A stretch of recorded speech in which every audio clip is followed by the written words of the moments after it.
qu'au motif que je me présente devant tous, j'aurais oublié d'où je viens et qui je suis, et quelle est ma patrie dans le temps, alors ce jour anniversaire de la Commune de Paris, c'est à nous maintenant, pour ceux qui la connaissent, d'entonner à la mémoire des nôtres, morts pour la liberté, l'Internationale.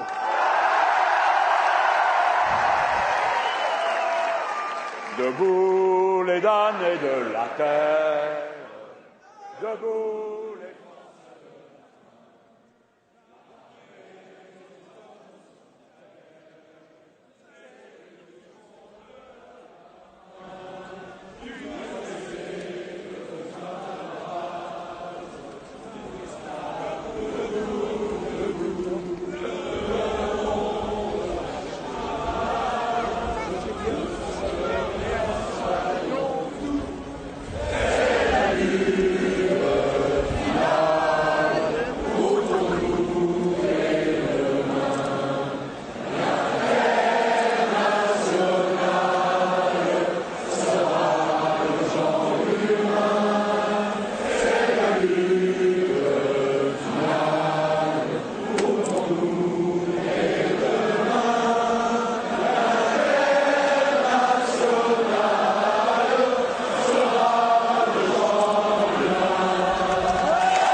ئایزان و خۆشەویستان ئەمڕۆتان شاد و ئەم کاتتان باش. من شەماڵ عەلی و جایشتر خۆشحاڵم بەوەی ئازیزەکەم و پێشکردنی بەرنامەیشتر لە ڕێگەی کەناڵی هیواوە.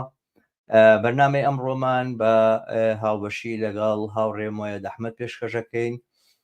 سەبارەت بە هەڵبژاردنەکانی بەریتانیا و فەڕەنسایە. دیارە قەیران ململانێ وە جەمسەرگیریەکان لە ئەوروپا بەرەو جێگایەکی تر ئەچن، ئاڵوگۆڕ و پێشهاتی تازە هاتونەتە پێش، ئەمانە پێویستیان بە خوێندنەوە و لێوردبوونەوە هەیە. هاوڕێم موایە دەحمەد لەگەڵمایە لە ئەستۆدیۆ. ئەم کاتت باش موایە، زۆر خۆشحاڵم کە داوەتی من قبوڵ کرد بۆ پێشکەشکردنی ئەم بەرنامە هاوبەشەمان پێکەوە. چاوەکەمی دەسەکانە خۆش بێ و زۆر سپاس شەماگیان. هەر بژیت بەو دیمەنە جوانە یاخود دیمەنە هەماسەهێنەرە دڵخۆشکەرە لە فەڕەنساوە لە پاریسەوە دەستمان پێکرد کە جان لۆک مێلانشۆن بە هەوادارانی هەڵێ کاتێکی کە هەمان سرودی کۆمۆنی پاریس جاریشتر بڵێینەوە پێکەوە سرودی ئینتەرناسیۆنال ئەڵێنەوە. لە هەفتەکانی ڕابردووە هەفتەی ڕابردوو بوو کە دوو هەڵبژاردننی گرنگ لە ئەوروپا ڕوویاندایکیان لە بەریتانیا بوو لەو جێگایی کە ئێوە بەشێکی ژیانتانەژین و لە فەڕەنساش کە ناوەندێکی گرنگ و مهمی ئەوروپا و ناوەندێکە لە ڕووی سیاسیەشەوە جگە لە ڕووی قەبارەی دانیشتوان و مێژوویەوە لە ڕووی سیاسی و جێگا شوێنێکی تایبەتی هەیە. دیارە ئەم بەرنامەیەمان داناوە وەک پێشتیژ باسم کرد بۆ خوێندنەوەی ئەو پێشهاتانەی کە هاتوونەتە پێش. پێم وایە بێ مۆیەت ڕووداوەکان لە بەریتانیا و لە فەڕەنسا جیاوازیان زۆرە، بەڵام ئەمە پێمان خۆش بۆ هەردووچی پێکەوە باس بکەین لەبەرەوەی کە خوێندنەوەی جۆر بە جۆر بۆمانە کراوە و دیارە ئەگەر چی لە ڕووی کەیفیەتەوە چەپی بەریتانیا و چەپی فەڕەنسا لە یەک جیاوازن، بەڵام لە ناونیشانەکانی میدیاکانە بە سەرکەوتنی چەپ ناوی هەردووشیان هات. بەشێک بۆەوەی کە ئەم دوانە لە یەک جیا بکەینەوە و وردبینەوە لە جیاوازەکان پێویستمان بۆ بوو کە هەردووشیان پێکەوە باس بکەین. من سەرەتا بە مەوزوعی بەریتانیا دەست پێ یەکەم. ڕەنگە ئێوە لای خۆتانەوە زانیاری وشترتان هەبێتەوە ئەوەی کە ئەوترێ سەرکەوتنی چەپ یاخود لەیبەر لە بەریتانیا سەرکەوتنی چەپە، ئەمە بەڕاستی ئەتوانێت ناونیشانێکی دروست بێ؟ بە بڕوای من نا، ئەوە ناونیشانێکی دروست نییە. یعنی بۆ ئەوەی کە یعنی ئەو حیزبی لەیبەر، یعنی بڵێن لەیبەر پارتی کە حیزبی کرێکارانی بەریتانیا، یعنی ئەوەی کە ئێستا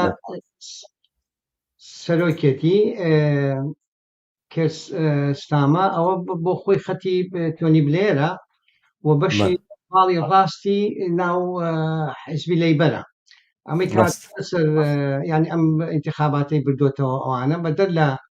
لەوەی کە لە بەرامبەر کۆنسەرڤەتیڤ بۆ ئەوانی کا بڵێن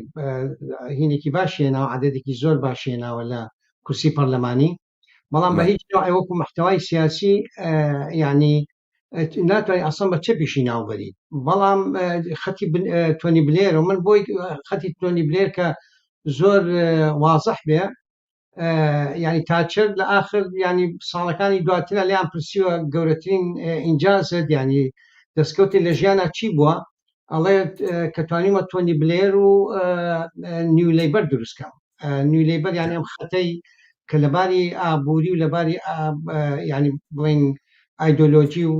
سیستمی اقتصادیانەوە یەکشتن لەگەڵ تاچریزمە بەرحاڵ ئەمەی کێسە هاتوۆ دەسا حکوم ئەو خەتە بردوێتەوە ئەو خەتەش حتا وەکو ژمارەی دەنگەکانی کە هێناوێتی ینی وەکو حقیقەتەن ینی تقریبا 9 ملیۆن و ینی کەسێک بڵین کە ئەوە حتا لە کەمتریشە لەوەی کە وەختی خۆی لەژێر ینی ڕابەری جەرمی کۆبنە 10 ملیۆن و 0.3 تقریبا ئەوەی ینی دەنگی هێنابوو بەڵام بەرحاڵ ژمارەی کورسی زۆر ژمارەی کورسەکان زیاترە بە حکمەوەی کە ینی بڵێن سیستمی پەرلەمانیەکە وایە ئینتیخاباتەکان و زۆربەی دەنگەکانیش کە هێنداوە هی ینی ئەو شوێنانی کە بڵێن کۆنسەرڤەتیڤەکان محافزکارەکان ئەوانە کورسەکانیان لە دەستیاوە لە زۆر ناوچەوانە بەرحاڵ بەڵام ینی فەرقێکی جەوهەری دروست ناکات لە مۆزۆی ئەوەی کە بڵێن چەپ هاتوبێتە سەر حکم بەڵکو باڵی ڕاستی حیزبی لەیبەر ئەم هینەی بردوێتەوە کە تقریبا هەموو بەرنامەکەیە حتا مانیفێستۆ ئینتیخابیەکەی سیرکەی ینی هیچ یەک شتێکی جەوهەری نییە کە بڵێن ئیسلاحێک دروستکە بە معنای لەباری ئابووری و لەباری ئیجتیماعیەوە تەمان هەر شتە کۆنەکانی پێشووترە کە ئێڵێنەوە لە مۆزۆی ئەوەی کە ینی اقتصاد بەقوتکەن و احتیمام بن بە کەمکردنەوەی عەدەدی ینی کەمکردنەوەی وەختی سرە بۆ عملیات و بۆ ئەوانە لە NHS ینی تەندروستی گشتی و ئەمانە بەرحاڵ یعنی ناتوانانی بڵێ بەمانای کەلیمەت چەپ هین بووە بەڵام لە بەرامبەر کۆنسەرڤەتیڤە ئەڵبەتەن باشترن ینی ئەو ینی لەوەی کە بەرەو ڕاسیزمێکی ڕوت و ناردنی دەیان هەزار کەس یاخود هەموو کەسانێک کە بە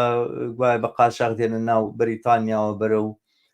ڕواندا و جێبەجێکردنی و بڕیاری کە محافزەکارەکانیان نووسبیکەنەوەوانە لەم بابەتەوە بڵین هەڵوێستەیەکی تایە ڕاوەستانێکی تایە و ڕاگررتنیەکە لە هەڵدێر بەرەو ڕاسیزمێکی ڕوت و ئاشکرا کە ئەمجارە دەسەڵاتدار بێ لە ینی لە حکوما بێت و لە دەسەڵاتە بشکە و نەخشەی کە محافزەکارەکان بەدەستیانەوە بۆ پەنابەران بەڕاستی نەخشەیەکە لە ناوڕوکی خۆیان ڕاستیستانە بوو دیارەکە ئەمە بەری بەوە گرت بەڵام وەک تۆ ژاماژت پێکرد ئەوە هیچ کە لێ بەرخۆی وایە بەڵام مەسلەیەکی تر کە جێگەی سەرنجی من بوو دەنگەکانی ناجال فەرەجە کە ئەوە بۆ خۆی کەسێکی ڕاستیست و زۆر ڕوون و ئاشکرا دیارەکە دژە پەناهەندەیە دژە هەموو بەڕاستی ئەوانەیە کە پیانەوتێ غیرە بەریتانیا غیرە ئینگلیز لە ئینگلتەرا و لە بەریتانیایە جگە لەوەش من جێگەی سەرنج بوو بۆم کە یەکێک لە بەندەکانی بەرنامەی هەڵبژاردنەکەی دوورکەوتنەوە بوو یاخود دەرچوون بوو لە پەیماننامەی مافەکانی مرۆڤی ئەوروپا یا لە کۆمیسیۆنی مافەکانی مرۆڤی ئەوروپا ئەمەیەشێک لە بەندەکانی بەرنامە ئینتیخابیەکەی بوو کە لە هەڵبژاردنەکانی بەریتانیین ئەم حیزبە زیاتر لە 4 ملیۆن و کەسێک دەنگی هێناوە بە قیاس بەوەی ئەگەر نزیکەی 29 ملیۆن کەس بەشداری کردووە لە هەڵبژاردنەکەیە کە لە چاو هەڵبژاردنەکانی ڕابردووترا ژمارەیەکی کەمتر لە خەڵک بەشداری کردووە لە چاو ئەو ژمارەیە 4 ملیۆن لە 29 ملیۆن کەس لە بەریتانیا کەم نییە و ئەمە دیارە بەهۆی ئەو سیستەمە تایبەتی کە لە بەریتانیا حاکمە بۆ هەڵبژاردن و چینە لە هەڵبژاردننی داهاتوە زۆر خێرا کورسیەکانی دەبەرابەری ئەوەی ئێستا لێ پێما بێت تا ئێستا 4 کورسی هێناوە باسێکەیە لە شوێنە کابینیم کورسێک و لە جێگەی کەوتیان 4 کورسی نازانم چەند کامیان ڕاستە بەڵام ئەم سەفەران ممکن ئەم جاریان کە بێتەوە هەڵبژارد بکرێ گەڕ ئەم ڕەوتە ئاوا بەرە و ئەو جێگایە بڕوا و بربەستێکی واقعی و ڕاستەقینە پێشکەوت و خوازانە ئازادی خوازانە چەپ لە بەرامبەریان نەوەستێتەوە ئەوانە ممکنە دەنگەکانی بەرە و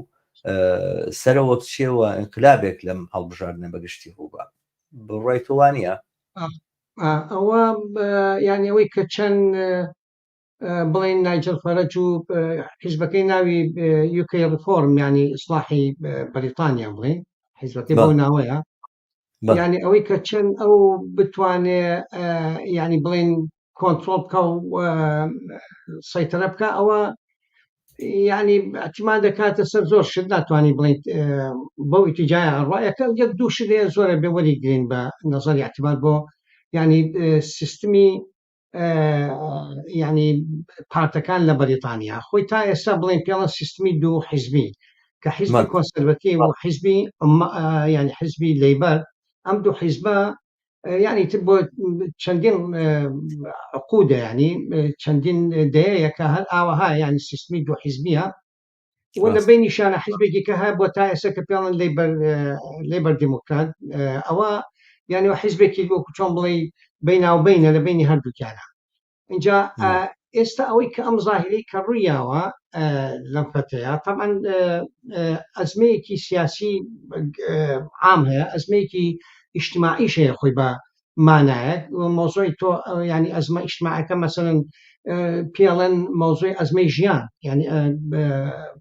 ینی لیڤینگ کرایسس یعنی کێشەیەکی زۆر گەورەیە مۆزۆی بەرزبوونەوەی سەری ینی خواردەمەنی و خۆراک و مۆزۆی خانوبەرە و مەسلەی وقود و ئەمانە هەمووی ینی بەڕاستی نیە زۆربەی زۆری خەڵکی نییە هەراسان کردووە ئەمە یەکێک ینی ئەزمەیەکی اجتماعی اقتصادی واقعیە بۆ زۆربەی خەڵک مەسلەیەکی کە ئەوەیە کە ینی لە 2010 هەتاکو ئێستا ئۆستەریتی پێڵێن ینی مۆزۆی ئەوەی کە سیاسەتی ڕسمی دەوڵات ینی شوکە ئەم تەقەشی تر لە هەموو خەدەماتە گشتەکانی گلاوەتەوە و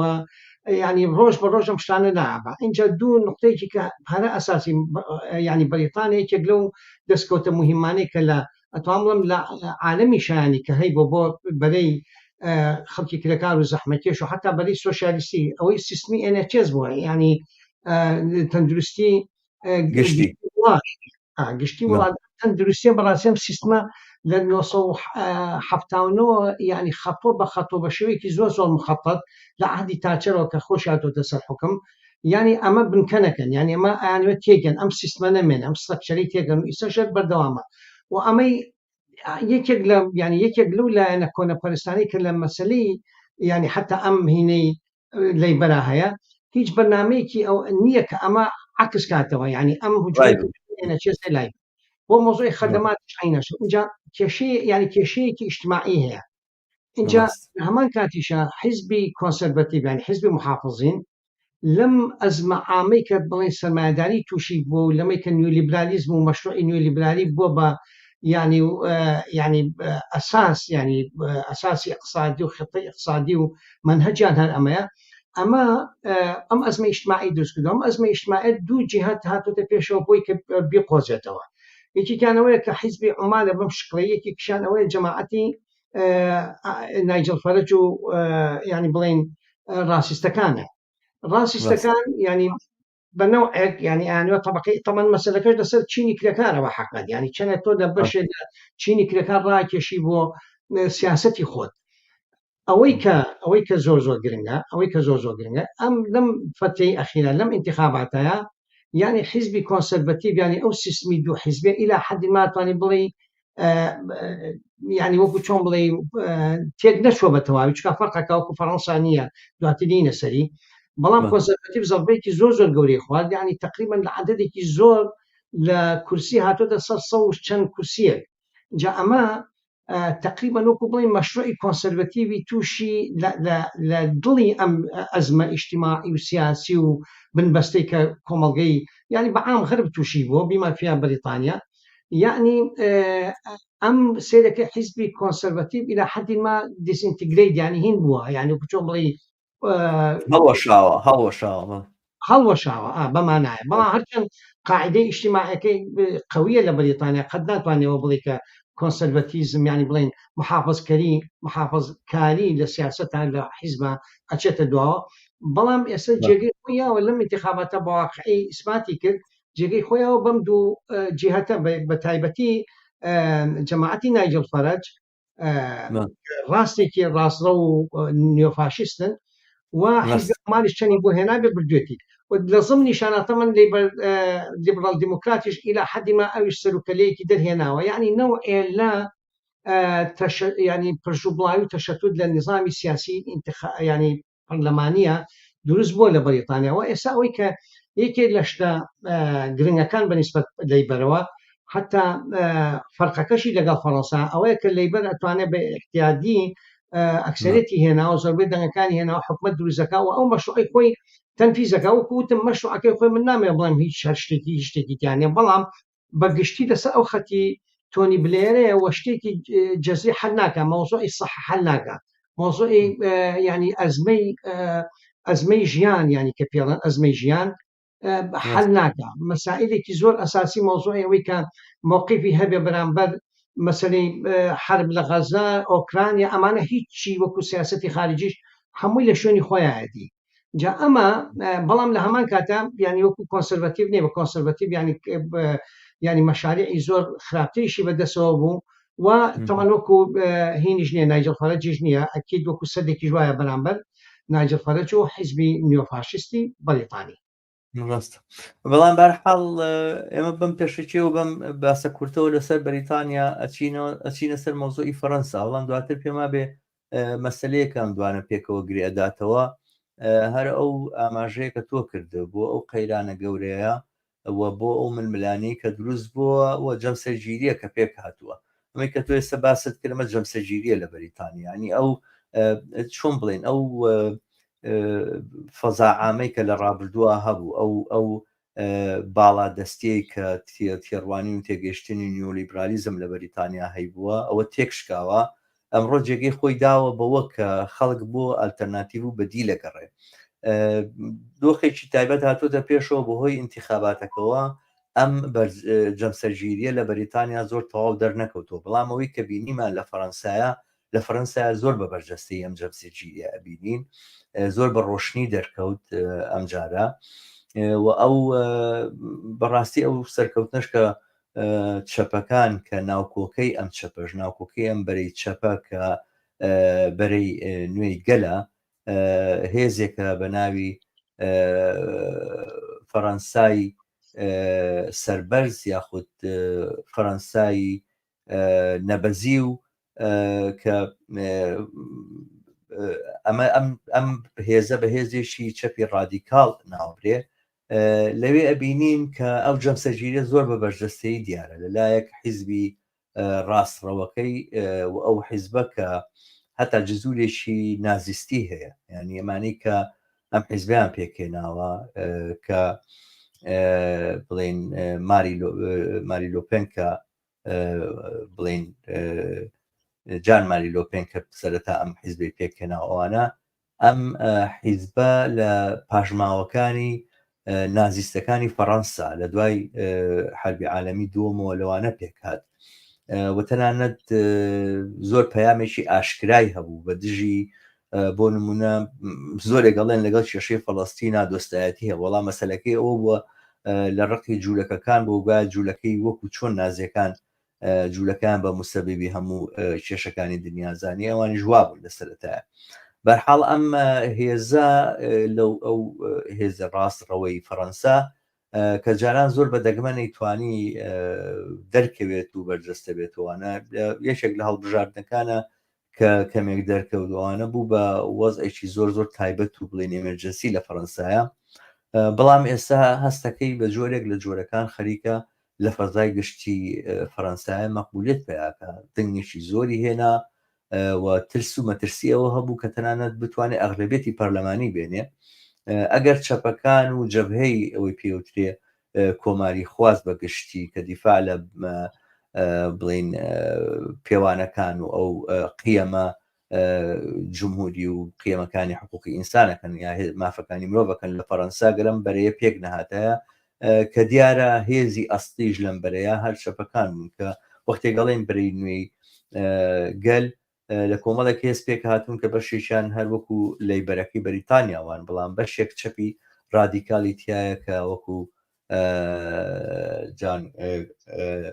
لۆک مێلانشۆن کە لە ناو جێگەی پاریسا دووبارە سرودی ئەنتەرناسیۆنال لە خوێنێ بە یادکردنەوەی کۆمۆنی پاریس ئەمە ئەو دۆخەیە کە لە فەڕەنسا ئەیبینین خوێندنەوەت بۆ ئەوە چییە مؤەیەد پێم خۆشە فرسەت بە تۆش بدەم تۆ سەبارەت بەمە ڕێی خۆڵی زۆر باشە دەستەکان خۆش بێت تەمان ئەوەی ینی فەڕەنسا حتا ئەگەر سەیری مانیفێستۆی جەماعەتی بڵێن بەرەی نوێی گەل ینی ئەوە بکەیت ینی بەرنامەکان فەرقی هەیە ینی مەساعدی ئیجتماعی تایەکێکیان ئەوەیە کە مەسەن مۆزوعی ئەوەی ئەمریکا ماکرۆن هێنای بۆ مۆزوعی تەقاعد ئەوە لابن ینی هینیان ئەوەیە کە ئەوە لابن مەسلەی ئوجور زیاکەن لە ساڵ 14 شتێکیوە تقریبانەوەیان باس کردووە مەسائلی کەی ئیجتیماعی زۆر نقاتی جدی و جەوهریان هەیە هێناویانەتە ناوە ئەمە ینی کە مقارنەکەی لەگەڵ ئەوەی بەریتانیا شتێکی مەلموس کە بڵێ شتێک ینی غموزی تیان نییە توانێ بکرێ لەوانی ئەمانە زۆر وازەحترن ئەمە لایەنێکی ئەوەی کە ینی چەپی ئەوێ حیزبی لەیبەر ینی لەیبەر پارتی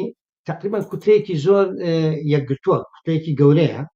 بەڵام لە فەڕەنسا ئەم کوتلە گەورەیە نییە ئەم جەبهەیە کە دروست بۆ لە 4 حیزبی پێگاتوە سەرێکی هەرچەند یەکەمیان ئەمەی بینین چۆنە ئەوە ینی ڕادیکالی ترینیانەوەشی کە تۆ پیشاندا ئێسا لە بەرنامەکەیە ینی ئەوە تقریبا ڕادیکالی ترینیانە و ینی خەتی چەپیەکەی زۆر وازەحە بەڵام لە هەمان کاتە ینی ئەوانی کە مەسا حیزبی کۆمەنیستی تایە فەڕەنسا حیزبی سەوزی تایە لەگەڵ جەماعەتی سۆشیالیست حیزبی سۆشیالیست کە حیزبی سۆشیالیست خۆی هۆڵاند ئەوە نیە کە هاتە سەر حکم ئەسڵ ئیدارەی کرد بەڵام حیزبی سۆشیالیست وەکو حیزبی لەیبەر نییە لە بەریتانیا ینی بڵێن ئەگەر سۆشیال دیموکراتی بێت ئەوش على ئاساس سۆشیال دیموکراتی و حیزبی لەیبەری سۆشیال دیموکراتیە ئەوە قاعدە کرێکاریی نییە بەڵام حیزبی لەیبەر قاعدەیەکی کرێکاری هەیە بەرحاڵ فەڕەنسا ینی ئەو ینی تقریبا جەبهەیەکە اینجا لەناو جەبهەکەشە کێشمەگەری زۆریان هەیە ینی بەتایبەتی لە بەرامبەر ئەماکە ینی لە حەدیمان ڕادیکالترە لەوانی تر و لەسەر مەسائلی نەک ناوخۆ بەڵکو لەسەر ئاسی سیاسەتی خارجی وڵاتی فەڕەنساش ینی موقفی هەیە لەسەر مۆزوعی ئیسرائیل لەسەر مۆزوعی إلى حد ما أوكرين يعني أوكرانيا أمانة هموي يعني نقاطي راديكال ترن مقارنة ببريطانيا بلام لها ما كاتشا ليش عين شدني جبهي يعني وشون بلي حزبي أجناي بني محافظة حزبي التقليدي برجوازي كبيشتر شيراك وجستار ديسكان وأمانة بون أو حلبو يعني نما تقريبا بوبا يعني لساركوزي ويتنما يعني بوبم خطيك كماكرون هاتسر حكم على أساس ما سنترا يعني بلين يميني يعني راستي بالي راستي تقليدي كوني فرنسانية أو يجلوش توزي يعني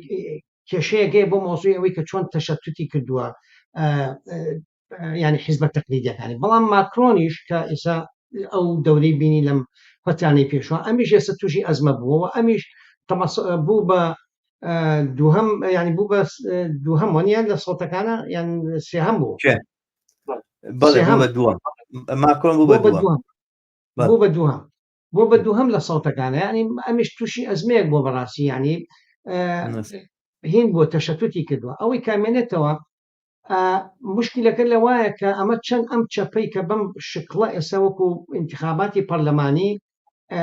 إنجازي كباشي كدوا ونسبتي كباش للدنكانية والدنيا كما والدنيا كراديكالة أما أنا همشتي باشن سوريدي انترناسيونالي هشتي كزوال عظيمة أما أنا همشتي زول مهم ندلقوش كرن بلما منتو أويك آية يعني أما كافية وآية أتواني أقدنا يبني آية أما بلبستا تعبيرك لما بتاعي أما بلبستا برامبر بەرزبوونەوەی مەرین لۆپێن و جەماعەت ینی بڵێ خەتی ڕاستی نیۆفاشیست دیان ینی گۆڕانکاریەکە بە ئیتیجای دروستکردنی گۆڕانکاری واقعی تەمان کێشەکان زۆر هینن ئەوە بەم بەساتەتە نیە تەمان هەم ئەم ئاڵگۆڕیانی کە لە فەڕەنسا ڕوویەوە هەم ئاڵگۆڕانی کە لە بریتانیا ژڕویەوە هەردووکی ئینعکاسن بەڕێی من ئینعکاسی شتێکی ژێرەوەترن ینی شتێکن کە ناو کۆمەلگەکە تۆ ژشارەتی پێ ئاماژەت پێ شتێکە ینی داینەمیزمی سڕاعی سیاسی و چینایەتی لەناو ئەم کۆمەلگیانەیە لە بریتانیاش و لە فەڕەنساشی زمە قسەکەمان لەسەر وڵاتەیە لە وڵاتانی کەشە بەر لە ئەمریکا لەو ئەڵمانیا لە ئیتالیا لە هەمووی ینی بەنەوە ئەمە عکس بۆتەوە ئەزمەیەکی گشتگیرە وەکو چۆن بڵێ جیهانگیرە لە عالەمی غەربیە ینی وەکو بەحسم کرد ینی سیستمی ئەوەی کە تا ئێستا متفق بوون لەسەری کە نیولیبرالیزم هەموو حەلێکە نیولیبرالیزم و گلۆبەڵایزیشن ینی ئەولەمە هەموو شتێکە جوابی هەموو مەسائلەکاناتەوە و ئەم مەسائلی اقتصادی ئەساسیانە جوابن و لەباری ئایدۆلۆجیشەوە ینی تا ئێستاەوەی کە زاڵ بووە فکر و منهەجەوە بووە کە بەم طریقەیە تۆ توانی ینی کۆمەڵگە ئیدارەکەیت و بە دژی قیم و مەبادی و ینی تەفەکورە سیاسەکانی پێشووتری چەپ کە لە باوبوو لە ئەوروپای و کرێکاری و سۆشیالیستی بوو بە دژی ئەمانە هەمووی ئەم نیۆلیبرالیزمە بەرز بۆتەوە کە ئێستا تووشی ئەزمە بووە بەتابەتی لە 2008ەوە ئەم ئەزمەیە زۆر ینی عمیقە و هیچیان ڕێگە خەلیان پێ نییە هیچێکێک لە حیزبەکان ڕێگە حەلیان پێ نییە و کێشەیە کە لە بەردەمی یەسارە هەبێت و ماسەڵەیەکی ئەساسی کە لە بەردەمی حتا جەماعەتی جەبهەی ینی جەبهەی بەرەی گەلی نوێ بێت ئەوەیە کە ئایا ئەتوانێت ئەڵتەرنەتیڤێکی طبقایەتی و ئەڵتەرنەتیڤێکی سۆشیالیستی طرحکا وەکو باری وەکو اقتصاد لە بەرامبەر سەیطرەی نیۆلیبرالیزم لە بەرامبەر سەیطرەی سیستمی زاڵی ئەمڕۆکە خۆی متەئەزیم و ناتوانێت هیچ ڕێگە چارەیە بدۆزێتەوە کێشەی ئەسڵی ئەمەیە بەڵام لە باری سیاسیەوە تەمان ئەمە خۆی ئینعکاسێکە کە لەناو کۆمەڵگەکە و سڕاعی طبقایەتی ئەم زەختەی دروست کردو ئەمەی هێناوەتە پێشەوە و لەسەر ئاستی وەکو چۆن بڵێ خەباتی پەرلەمانی و خەباتی حیزبی لەناو وەکو چۆن بڵێ سیستمی پەرلەمانیە ئەمەی هێناوەتە دەرێتە ئەم لەحزەیە تەوان ئەمە خۆی ئەکید لەما ڕناوەسێ برجوازی و بەشی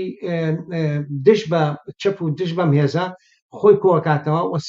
ینی لە باری پەرلەمانی و ماکرۆن بە 1001 شێوە ڕێگا ئەگرێت کە بتوانێت ئینجازێکی مهم بکەوە ناڵە تەمان حکومەت دروستکەن ئەمانە هەمووی ڕێگەگری تری سیاسی نەم ئاستەشە عکسە بێتەوە بەڵام خۆی وەکو خەتوەیەک خەتوەیەکی مهمە ئەمەی فەڕەنسا وإلى حد ما يعني طبعا السيستم كان عينا همان سيستم يعني هيني نقول كشتكي زور راديكال ومنفصل وطبقاتي بمعنى كلمة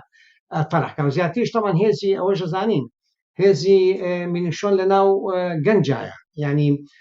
قسمك لطبتشيني كلا كان رشتو برو راس روكان يعني وكي شيء واقعية توقع أو بشلة تشيني كلا كان نهيني تو بسر خودی ئەم هینە ناتوانانی تەغییرات دروستکە ینی هەر بە گەنج ناکرێت ینی بێت طبقەی کرێکار بە مانای واقعی کە ینی کلیلی حیاتی بەدەستەوەی لە مجتەمەعاتانە مەفروضە ئەمە بێتە باری سیاسی و سیاست ینی وەکو چۆن بڵێ سیاسەتی ئیشتراکی خۆی تەڕەکە ئەم کێشانە هەمووی لە بەردەمی ئەم جیاتایە ڕاستە ئەوەی کە من بخوێنەوەم بۆ فەڕەنسا ببێ یەکەم شتەوە کە ئەم بەرەی نوێی گەلەیە بەرەی گەلی نوێیە بۆ شوازەکە تۆ باسەکرد لە هێزی جۆرا و جۆر پێک هاتوون ڕاستی ئەوەی کۆی کردوونەتەوە دوژمنایەتیکردنی ڕاستیستەکانە دوژمنایەتیکردنی ئەم بەرە فاشیزمە نوێیە یان نیۆفاشیزمەیە کە قەرار بوو دەسەڵات بکرێ گەرنا ئەگەرچی بەرنامەیەشی دیاریکراویشیان بۆ هەڵبژاردن هێوانە بەڵام ئەو بەرنمەیە زۆرتر بڵین بیانوێک بۆ بۆی کە شتێکیان بەدەست بچنە ناو هەڵبژاردنەکانەوە بەڵام دەنگێکە هێناوێنەوە دەنگانی کە پێیان دراوە لە ڕاستیە دەنگێک بووە کە بە دژی یاخود دەنگی نێگەتیڤ بووە بۆ ئەو ڕۆتە فاشستیە نەک دەنگێکی پۆزتیڤ بۆ بەرنمەیەکی بڵین نیمچە ریفۆرمێکی بڵین کاریگەر کە مێلانشۆن هەیەی دیارە مێلانشۆن وەکەوەی کە باسەکرێ لە میدیای غەرب و ئەوانەیە زۆر بەڕادیکاڵ و بە خەتەرناک و بەوانە ناوە برێک وایە کەسێکی ئیستیبدادی و ئەوێ ڕایخۆی فەرسکاوە بە جۆرێک تۆمەتی جۆر بە جۆری بۆ دروستەکرێەوە ئەوانە و کە ڤێژنێکی زۆر تونڕەوی چەپە لە ناو خودی فەڕەنسایە من جۆم لە گەلێک لە بەرنمەکان بووە تا محەلی لە عەرەبەکان قساکەن و ئەوانە کە لە خەتەری ڕاست ڕزگارمان بوو تووشی خەتەری چەپ هاتین دیار ئەمەی کە ماکرۆن کردی بەڕاستی وەیە زانی کەسێکی سیاسی زۆر فێڵزان و زۆر زیرەکەوە توانێ فێڵ لە هەموو فەڕەنسا بکەوە سەرنجام وەکو جیسکەکەی حزبیان ترسێنێ بە گورژی نیۆفاشیزم و خۆی پێقەڵەو بکە و نێڵێ هیچ ئاڵوگۆڕێکی جدی لە ناو فەڕەنسا ڕووبات و ئەو هەزەیە کە لە یاخود ئەو بوومە لەرزەی کە هەڵبژاردنەکانی ئەوروپا هێنایەن تەجاوزی بکە یاخود بە جۆرێکی تر بتوانێ لە خراپترین حاڵەتە دەسەڵات باتە دەست ڕاستڕەوەکان و تاقییان کاتەوە بۆ ماوەی 3 ساڵ و گوایە لەم تاقیکردنەوەی ئەو خۆی کۆنتترۆلی دەستگای تەنفیزیەکە بە جۆرێک لە جۆرەکان چونکە سیستەمی سیاسی فەڕەنسا بۆ جۆرەیە کە سەرۆک خۆی بەشێکی زۆر لە بەرنمەکانی حکوومەتوانە لەلایەن سەرۆکەوە بەڕێوەچێکە ڕیاسەتی وزەرا و ئەوانە یاخود حکوومەت وەکو کابینێ حکوومەتوانە کاری تیاناکە کاری سەرۆکە مەسائلی مالی و کۆمەڵێک مەسائلی تر بە جۆرە کۆنتترۆلیان بکاتوانە تا 3 ساڵ لە بندەسی خۆیان بن بۆی کەوا لەم 3 ساڵەیە نیشانیاندا بە کۆمەلگە کامانە ناتوان کۆمەلگا ناتوانن وڵات بەڕێوە بەرن و لە نتیجە تا دووبارە دەنگدەنەوە بۆ بەرەیە کە ماکرۆن نوێنەرایەتیەکە دیارە ماکرۆن دوای 3 ساڵی تر دوا هەمین خولێتی بۆ هەڵبژاردن ناتوانێت خۆی هەڵبژێت جاریشکە بەڵام ئەوەی ئەو پلانی بۆ دانێ ئەوەیە بە سەرکەوتوی لەم پرۆسێ بەهات هاتە دەرەوە گوایە بەرەی محافزەکاری بۆ ژوازی یاخود و بەرە ئەسڵیەکەی بۆ ژوازی لە فەڕەنسایە ئەوە بە بەهێز لەم مواجهەیە بێتە دەرەوە و هیمکە بەڵام ئەم قمارە دیارە بەسەر یاشکایەوە لەم لە چەپەکان بردیانەوە و اینجا ئەوە هاتۆتە پێشەوە چەپەکان خەتەرن و چەپەکانیش فەڕەنسا بەرەو ئەوە بن و فەڕەنسا بەرەو ئیفلاسکردنە بن و بەرنمەکەی جان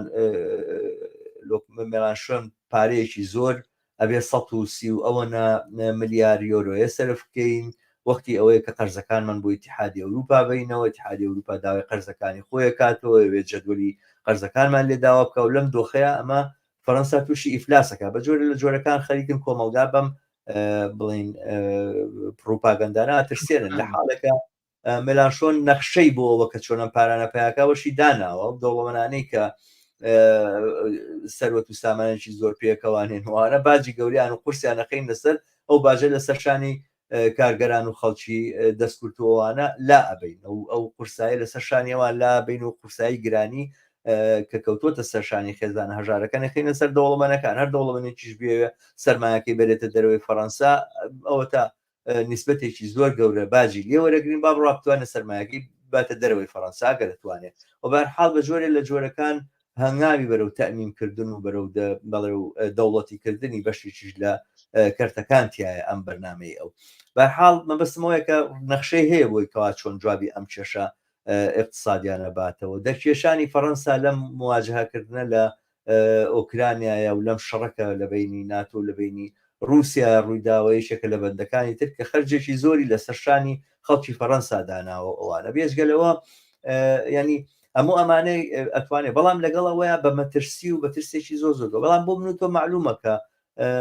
مێلانشۆن سەرنجام ریفۆرمیستێکی تۆزێک پەیگیرە ئەگەر نا سۆشیالیستێک و کۆمونیستێک بێ کە بیێ تەواوی سیستەمەکە هەڵگەڕێتەوە ئەوە نییە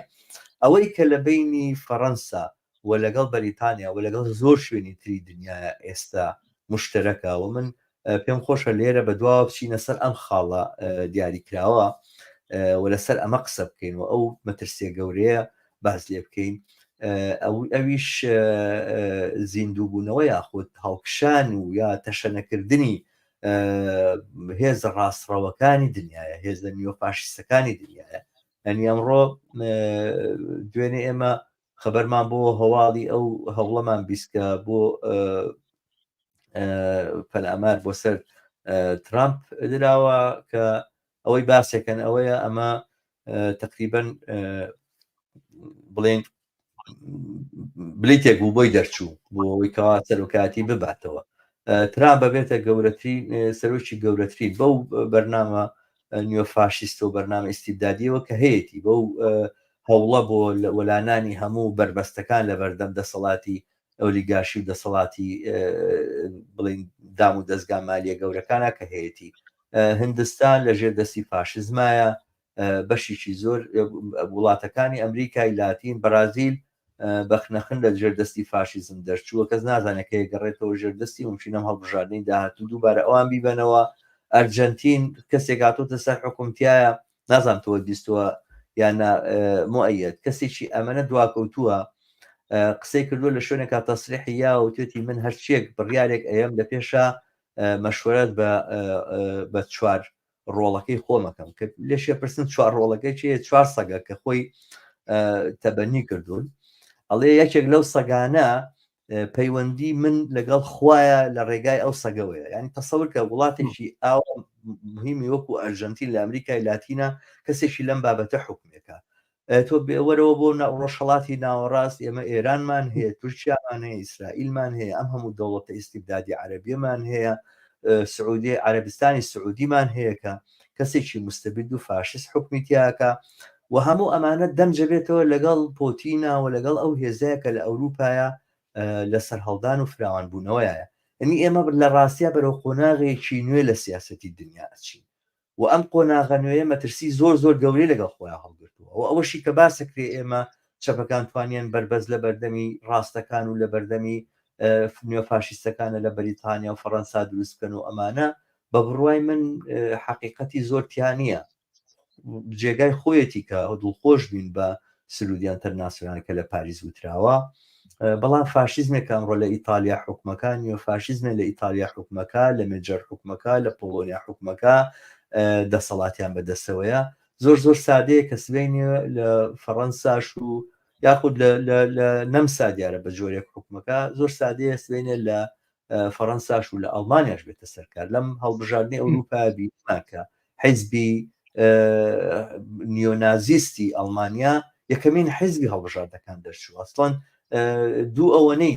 ئەم حیزبی کە لە دەسەڵاتایە و خۆی بە سۆشیال دیموکراتە زانێ ئەوان ئەوەی هێناوە. ئێمە لە بەردەم مەترسیێکی لەم بابەتیان کە بڕۆینە سەرەوەی کە سەرچاوەکان و زەمینەکانی هەڵ ئاوسانی ئەم هێزە نیۆفاشیزم و نیۆنازیزمە چێ لە دنیاە. زۆر باشە. ئەگەر ڕخسە دەبێ منیش لەسەرەوە تۆزێ قسە بکەم. یعنی یەکەم خاڵ بەڕای من بینی ئەم نیۆلیبرالیزمەی کە لە هەشتاکانەوە زاڵە هەتاکو ئێسا و لە بینی ئەوەی کە ئەم خەتە ڕاستڕەویە یعنی وەکو بڵین نیۆفاشیستیە یعنی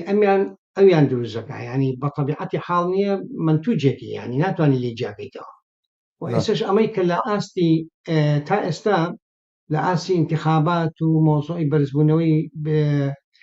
بۆیان بۆ ناو پەرلەمانەکان و دوربینینی سیاسیان و خەتی سیاسیان ینی بەشێکە لەو پرۆسەیە ینی بەشێکە لەو داینەمیزمە ینی پێشووتر ئەو خۆت دەزانیت پێشووتر ینی بڵین لە عالەمی غەربیە ینی دەوڵەتی ڕەپاه و نوعی لە وەکو چۆم لە سوڵح کەپیتالیزمیان بەم شکڵە بەڕێوە بردووەکە یعنی نوعی لە سوڵح بکات لەگەڵ چینی کرێکار و هەژاران و نوعێک لە مەجال بۆی کە ڕەپاهێتە دروستکە و نوعی لە خەدەمات مەوجود بێت و نەقابە کرێکارەکان دەوریان هەبێت و ئیلا ئاخری من ئەوانە با زۆر نەڵێمە چکە وازەحن. ئەمە تێکشکاوە ئەمە نەما لە هەشتاکانەوە و پێشووتش کە لە ناوەڕاستی حەفتاکانەوە ئەم تیۆریە دانراوە بووی وئیتە ئیشیان لەسەر کردو برجوازی غەربی ئیشی لەسەر ئەمە کردو بۆ بە سیاسەتی گشتی تەوەجوهی عامی برجوازی غەرب بە تایبەتی ینی نیۆلیبرالیزمە بۆ بە سیاسەتی هەموو برجوازی دنیاش ینی وطبعا تغييراتك الرؤية ولا مثلا سآسي جيانيش موضوع تكشكاني الاتحاد السوفيتي يعني اندماجي بازاري اتحادي سوفيتي يعني وهم دولة كاني كو حتى الصين وأمانة بم بازاري جهاني سرماية أوانوا يعني واقعة دروز بوكا يعني دروز استا يعني ل2008 كبابلين يعني ل2008 إتر أما يعني پیشانیا کەمە متەئەزمە ئەزمەیتیایە مشکلەیەکی مشکلەیەکی گەورەش وام مشکلەی ڕۆژ بە ڕۆژ يعني ئەزمەی سەرمایەداری زیاترە بێ و قوڵترە بێتەوە ئەمەی کە لە 2008 ئەیبینین ئەم خەتە يعني بڵین خەتە ڕازڕەوانە ئەمانە هەمووی بەرهەمی ئەم وەزە و ئەم ئەزمەیە اینجا خۆی کێشەکە لە چیایە برجوازی عالمی برجوازی غەربی بەتایبەتی وازی لەوە هێناوە کە بە دوای سڵحی ئیجتیماعی ناو کۆمەڵگەکانەوە بێت لەباتی سڵحی ئیجتیماعی پێشووی ئێستا پەنای بردووە بەر جیۆپۆلیتیکس یعنی ئیکا بە شەڕی دەرەوەی ئیکا یعنی ئەم هەموو کارە ساتانەی کە لە دنیای نێنەوە مۆزوعی ئەم داعمی بۆ ئۆکرانیا مۆزوعی فەڵەستین هەجمەی ئیسرائیل إلى آخره و ئیسرائیل لەگەڵ سین و ئەمانەیە باشە يعني لم جوايا يعني برجوازي جهاني وسيستمي نيوليبراليزم مشروع نيوليبراليزم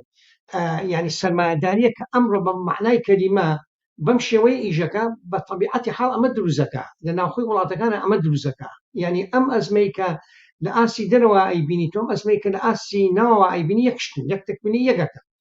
ويعني لبينشا لبينه وبين أمانة طبعا حزب إصلاحي كاني وكو حزبي ليبري لبريطانيا وحتى أماني تشبيش كانت وانن براسي استراتيجيتي سوشياليستي طبقاتي أو يكب قصي أو يلا باسي طبقات مكة يعني برا دمي هم شبكات كانوا الله أما تقليدي كونا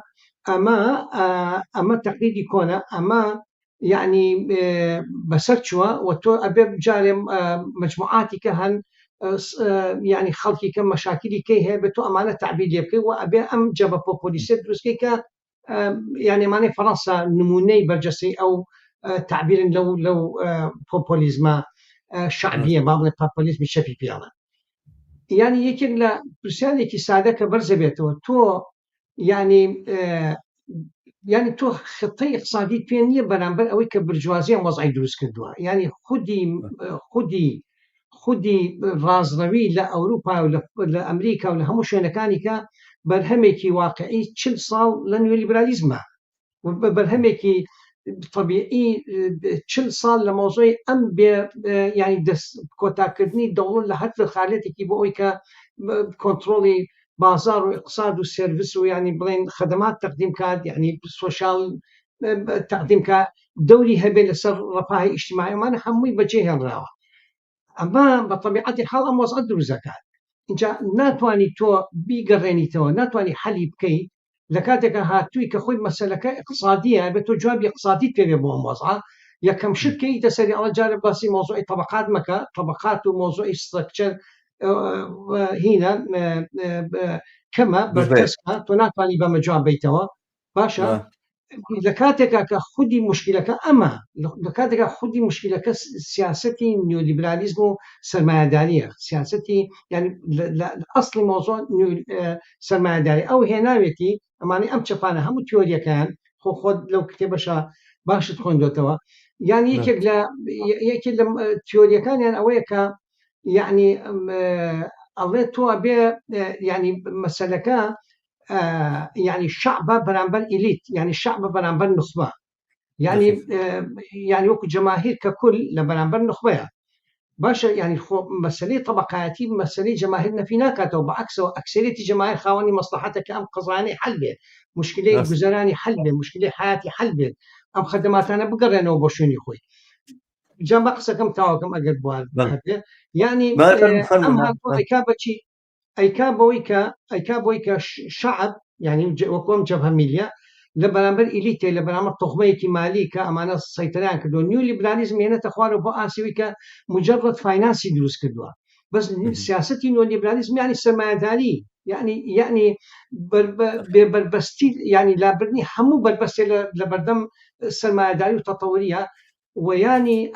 لابرني همو بربستي كبو أوي لبالي چینایەتیۆ نەمەفهومی چین بهێڵی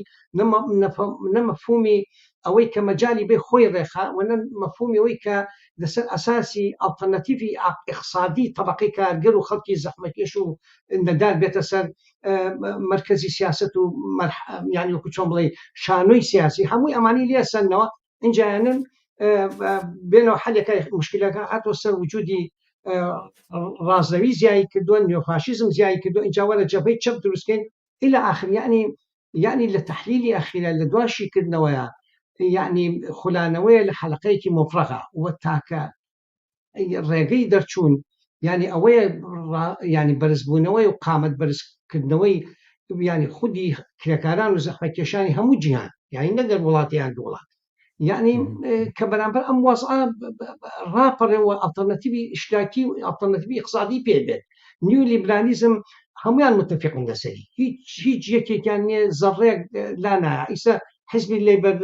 لەیبەر کاتۆتە سەر حکم ئەسڵ لەوانی کە خراپتر تەطبیقێدا یعنی ئەمانش کە بڕۆن مەجموعی ئیسلاحاتیان هێناوە بەڵام ناتوانێت ینی زۆر شتی کە بکات ینی ئیسلاحاتەکانیشی کە دەبارەی اقتصادی و باشن بەڵام محدودە ناتوانانی تۆ ئەم تەغییراتانە دروستکەی وە تۆ بێ تەوەقعەکەی کە ینی ڕازڕەوی بەرزە بێتەوە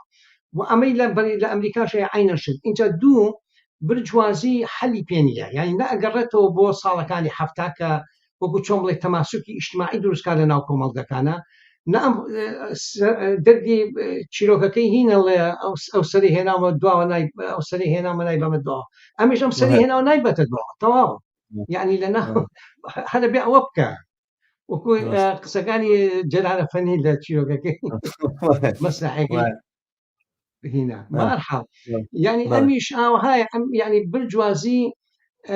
بو اتجاه رشدوا وحتى إصلاح شيء بناكتب يعني إلا لجل ضغطي حركاتي اجتماعي وواقعي وطبعا مجتمعنا مجتمع وأم يعني بارن هموار اقتصادي واجتماعي وفكري وسياسي هم مسائل يعني كام أزماني هن ملاتانا أما لتحليل خلال نقطيك يعني إلا أبي الرجال بخوي بدوزيته وأبي لبشي كأبي بصفتي كزور قولة لسر برجوازي ويعني إصلاحات يضن الدروس يعني والحاصل بروسيكي من نظام إسا يعني أوش مطرحة لنقطيك ديالي كراوة هل أم أزميك إسا دروس ولا عالمة هل أم أزمي ولا حرب عالمية كما كوقت السوشياليزم حزب السوشياليست كان بقوة بن منهجك سياسي واضح ينهبو وقناعات ينهبو بوي كحركة سوشياليستي عالمي أو عالمي وقتك أوروبا بزيادة أم تشنولات يكبو يعني أمانة يعني أم تيوري أم سياستان تبنيك إسا شوي العالم هالعين شد يعني بحقت يعني لهب ربما لمنطقية معينة أم حركة جوربته وبتواني جوابي بام أزمة باتو چون برجوازي نا أيوة جواباتو نا أشتواني جوابي باتو وإلا لشغل سختي أم صراعاتنا بيك لو مشاكل على أساس يعني ك يتبردم موضوع أم حركة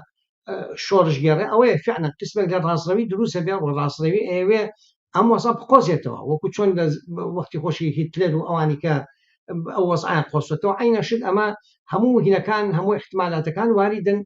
ويعني جاني كي كشبه مجتمع لهما كاتشا وكتشون الله يعني أو هناني هي أو ديناميزم الدواتيتي أو ختم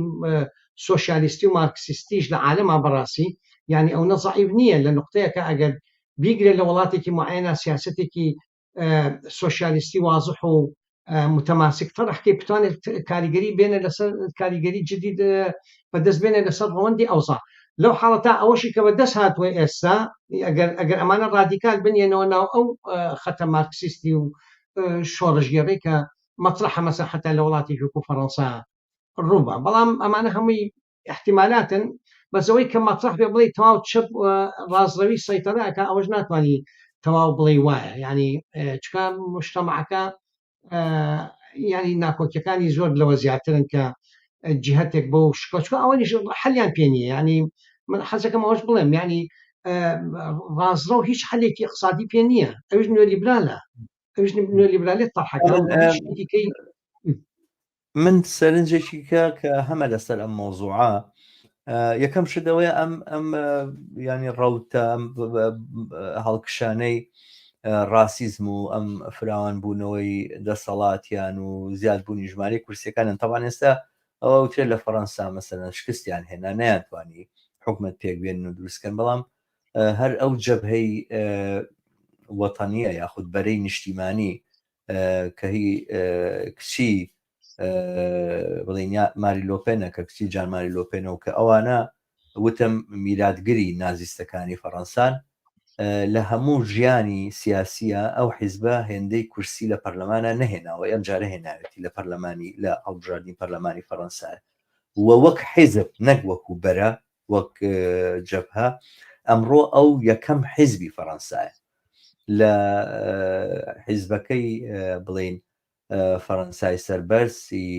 جان لۆک مێلانشۆن زیاترە و دیارە لە حیزبەکەی ماکرۆنیش زیاترە لە جمهوری خوازەکان زیاترە بە جۆرێک یەکەمین حیزبە گەرچی کورسیەکانی پەرلەمانەکەی ناکاتە ئەوەی کە بتوانێت خۆی بە تەنها لەگەڵ جەبهەکەشە و لەگەڵ هەموو حیزبە ڕاستڕەوەکانی تریشا حکومەت تەشکیل بە بەڵام ئەمە ئەنجامی هەڵبژاردنەکە بۆ بە بڕای من مەوجی ڕاستڕەوی ئەگەرچی ڕۆڵەتی هەڵبژاردنەکان شتێکی ترمان پێڵێ لە بەریتانیا و فەڕەنسا وڵام لە بەریتانیاش بینیمان کە ناجار فەراج دەنگی چەند هێناوە پێمانەڵێ کە ئەم هێزە لە فراوان بوونەوەیە باسەکەش لەسەرەوە نییە کە باسەکە هەر تەنها کولتوری نییە زۆر کەس ئەوانێ بڕەپیکەنەوە بە مەسایلی کەڵچەرەوە گوایە خەڵکی ئەوروپا لە کەڵچەری خۆیە ترسێ لە بەرامبەر ئیسلامیزەکردنەوە گوایە مجموعەیە خێزانی بڵین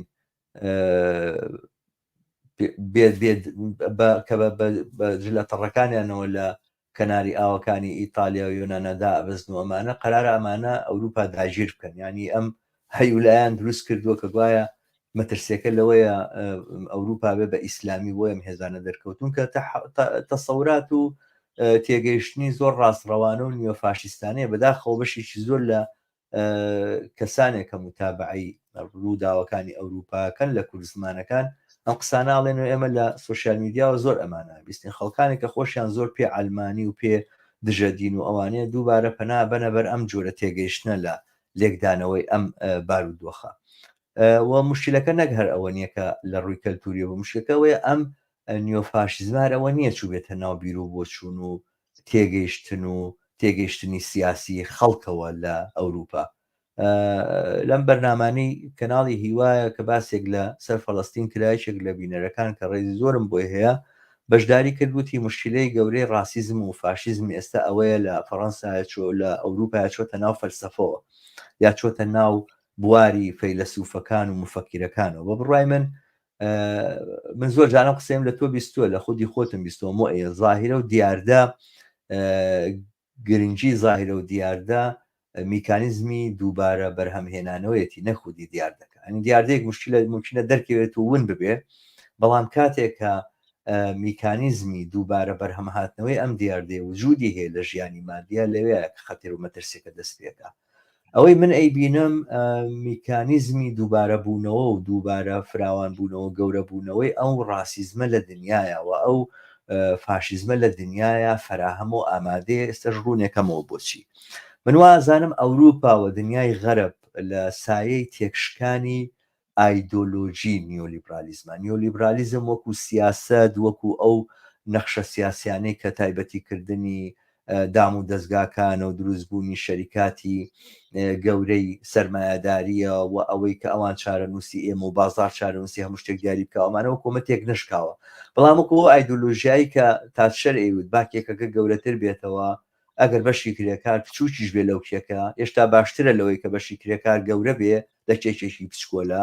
با کەکە گەورە بێتەوە هەمومان پێکەوە تێرە خۆین و ئەوانە ئەگە کرێکار کەمتریشی پێ کارگە کەمتریشی پێ ببڕێ ئەم ئایدۆلۆژیە شکستی هێنا لە 2008 ئەم ئایدۆلۆژیایە داڕمە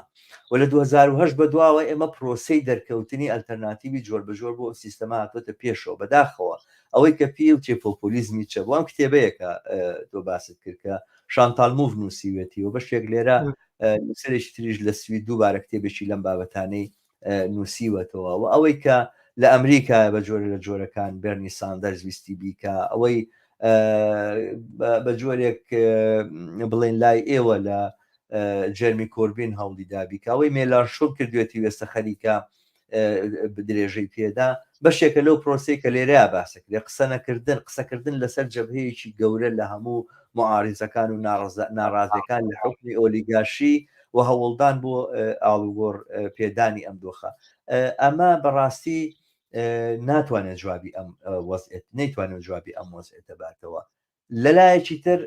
ئەوروپا و دنیای غەرب لە منافەسەیەکی زۆر گەوریان لەگەڵ هێزێکی اقتصادیە کە خەریکە وەکو ساروخ بەرە و لووتکە ئەچێ ویش چینە چینش لەسەر بنەمای نیۆلیبرالیزم بە مانای اقتصادەکەی و ئەوانە زائیدەن ئیستیبداد و دیکتاتورێتێکی ئاشکرا و هەڵوەشانەوەی ئەو پێوانە پێودانگانی کە پێوترێ مافەکانی مرۆڤ و مافە سەرەتایەکانی ئینسان و ئەوانە ڕەوتێکە لە ئەوروپایە خەریکە هاتوتە مەیدان و ئەیەوێت دەسەڵات بگرێت و ئەمانە ئەساسەن پەیامی ئەم ڕەوتە لێدانە لە بنەوە لە بنەماکانی مافەکانی مرۆڤ وە لابردنی ئەم کۆسپێ لە بەردەم دەسەڵاتی ئۆلیگارشیە و هەر بەم معنای دەسەڵاتی ئۆلیگارشی ئەم ڕەوتە بەکاردێنێ بۆ گەیشتن بە مەرامەکانی خۆی یعنی ئەگەر ناجار فەرەج لە بەریتانیا زۆر بە ڕوونی و بە ئاشکرایی لە هەڵبژاردنەکەی ئاڵێ ئەمەمانوێت لە پەیماننامەی مافەکانی مرۆڤی ئەوروپا دەرچین و دەستمان ئاوەڵا بێ بۆی کەوا تەسەڕوفکەین و ئەمە زەنگێکی خەتەرناکە لە هەر جێگایەکە کە تۆ بینێم ڕاستڕەوانە لەلایە پەلاماری پەنابەرەدەن لەو شوێنەکە مشکلەی مهاجرە لەو جێگایەکە مهاجری لێنە بۆ نمونەوەکو پۆڵەندا تەمەشاکەی پەلاماری ژنانەدەن لە شوێنێکی وەکو ئێرانە پەلاماری ژنانەدەن لە تورکیا پەلاماری کوردزمانەدەن لەو شوێنانەیە کە پێویستیان بە پیادەکردنی ئەم ئیستیبداد و دیکتاتۆریەتەیە ئەقەلیەتێک هەڵەبژێرن بۆی ئەساسەن ئەم بنەمایە کە ئینسانەکان وەکو یەکن و هەمویان یەکستانن ئەم بنەمایە هەڵوەشێنەوە پۆتین نە پەنابەری دەسەکەوێ نە مهاجری دەسەکەوێ و ژنانیش دیارە زۆر ژێردەستن لە رووسایە پەلاماری هۆمۆسێکسوێلەکانەدا قسە لەسەر هۆمۆسێکسوێلەکانەکە مەبەستمەوەیە بە هەر جۆرێک لە جۆرەکانە ئەم ڕەوتە بۆ هەڵوەشاندنەوەی ئەوەی کە پێوترێ بنەماکانی مافی مرۆڤ و ئەوانە لەم سیستەمە دەرکێشانی بەرەو ئەم ئاراستەیە ئەڕوا ترامپ هەر ئەوەکە مودی هەر ئەوەکە لە هندستان ئەوە چاینەکە کردوێتی جمهوری ئیسلامی ئێرانە تورکیایە دەسەڵاتە سەرکوتگەرەکانی خۆرهڵاتی ناوەڕاستە و ئەم ڕاسیزم و شۆڤێنیزمێکە لە ئەوروپای هەمووی بەم ئاراستەیە ئەچیە ئێمە بە بڕای من بەرەو قۆناغێکی زۆر تاریک لە مێژووی ئینسان ئەڕۆین و ئەمە حکمی ئۆلیگارشی و حکمی دنیای سەرمایه‌داری ئەمەی ئەوێ بە بڕای من ئەمە دەورەکە دووبارە ناکەینەوە بگەڕێنەوە سەردەمی ئەو شۆڕشانی کە ڕوویدا لە سەرەتای سەدەی 20 یاخود 1920 ئاوا بەزووی بەداخەوە لەبەرەوەی چە بە ئەو ئامادەی کە ئەو وەختە بوو ئەو ئامادەیەمان نییە بەڵام بەرەنگاریەکە دروست بۆ ئەمانە فەزایەک و جێوێکی دروست کردووە کە ممکنە ئەم ئامادەی تیابێتە دی بەمەرجێەوەی کە بەوردی بیخوێنینەوە من لێرە وەستم چووکە ئاستەکەم وەختم زۆر گرت پێم خۆش تعلیقێکە تێ لەسەرم باسانی کە من نەقەی ناکە دەست خۆش يعني من قسەکانم کرد تقریبا لەسەر ئەو مۆزوعە بڵین بۆچی وایە دنیا ئەمڕۆ يعني ئەم نیۆفاشیزمە لە هەموو وڵاتەکانە بەنەوعی بەرز بووەتەوە تەمان مۆزوعی وڵاتانی شەرقی ئەوسەط تۆزێ خصوصیەتی خۆی هەیە ئەو ئەم ئەزمە عالەمەی ئەمڕۆ هەبوو بیان نەبوو بێت دیکتاتورەتت موجود بۆ لەوێ و یعنی هینەکە تۆزێ پێشووترە ینی ئالێتێکی کە دەوری بینێنەوە بەوەی تۆزێ ئەمە تقریبا تەشخیصی کەینەوە بەمەی کە زیاتر لە ئەوروپای غەربی ڕواایە و لە ئەمریکا ینی ئەو ئەزمەی بڵێن سعودی نیۆفاشیزم لەم ڕۆیە تەمەنەوەی هینیش ئەوەی هندی شەروایە بەشێکە لەم سیستمی سەرمایه‌داریوانە نقطەیەکیش ئەوەش بڵێم ینی ڕغمەوەی کە بڵێن هەرێکە لە شوێنێک و لە تاریخێکەوە هاتووە جارێکی کە نیۆلیبرالیزم و ئەم ئەزمەی کە سیستمی سەرمایه‌داری ئەمڕۆ دەرگیری بووە ینی عادەتەن بە تەبیعەتی هەڵ عەکسێتەوە لە وڵاتانی شەرقی ینی ڕۆژهەڵاتی ناوەڕاستیش ئەوەی تورکیا و ئێران و ئەوانەش عینەن ئەچێتەوە ناو ئەم بابەتە بەم معنایی بەس من ئەوەی بڵێم باسییان کرد کە بڵێن تاریخی هەرێکێکان لە شوێنێکی کەوە هاتووە بينما سن نقطەکە يعني وایە ئەمە يعني عادەی ئینتاجە بێت و تۆ يعني پرسیارەکە ئەوەیە بۆ ئەمە دروستە بێت طبعاً بەشێک لە هین بەشێک لە خودی ئیستابلیشمنت خصوصی لە مؤسسەی حاکم يعني لە بەرامبەر خەتی سۆشیالیستی و خەتی ڕادیکال يعني ئەم خەتە وەکو چۆمڵی ڕاستەوە ئیفراتی پێ قبوڵە پێ مشکلە نییە لە بەرامبەر کۆمەلیزمە تۆ يعني حتا وەختی خۆی ئەوە لە بیرەکە يعني وەت خوێندۆتەوە ئەکی يعني کە چۆن چەرچل لە بیدایەتانێ دامی مۆسۆلینی کردووە لە ئیتالیا يعني بەوەی حرەکەی سەوری ئەمانە يعني تاریخێکی زۆر دوور و درێژیان هەیە لە چۆن تحکم کەن بە سیاست و سڕعاتی اجتماعی طبقاتی کە لەناو ئەم کۆمەلگانە دێتە دەر و حتا يعني زۆر ماوەی يعني پێشووتر بەریتانیا ئەوها نەبوو مەسەن مەجای نەئەیە قسمێک لەم ئەحزابانەی کە ئاوار يعني نوعی لە ئیسلامۆفۆبیا یان بڵێن نوعێک لە عنصوری ئەمانە بڵێ قسە و بەحسیانە بێ وەکو حیزبی یوکەی ریفۆرم يعني حیزبی نایجل فەرەج ئەمە يعني جاران نەبوو بەڵام سێرەکەی نییە مؤسسەی حاکم تۆزێ وەکو چۆم لە ئاوانسیانەیاتێ مەجالیانەاتێکە بێنە پێشەوە يعني من قسەکەم بە دوو معنا يعني خودی نیۆلیبرالیزم و خودی ئەم بنبەستەی کە سەرمایەداری تووشی بووە سەرمایەداری غەربی بە تایبەتێگەر قسەکەمان لەسان وڵاتانە بێت و لەگەڵ ئەوەی کە يعني سیاسەتی نیۆلیبرالیزم و يعني هەموو شتێگەڕانەوە بۆ مۆزوعی اقتصادی نیۆلیبرالی و دەست کۆتاکردنی دەوڵەت و ئەمانە هەمووی ئیسە مستەمرن ئەمە خۆی بە طبیعەتی حاڵ ئەم هینە دروستەکە ئەم ئەزمە ئیجتیماعیە دروستەکە و ئەم پاش 40 ساڵ يعني بەڕاستی و پاش ئەزمەی 2008 بەجارێ يعني کارەساتەکانی لەسەر خەڵک زۆر زیایی کردووە و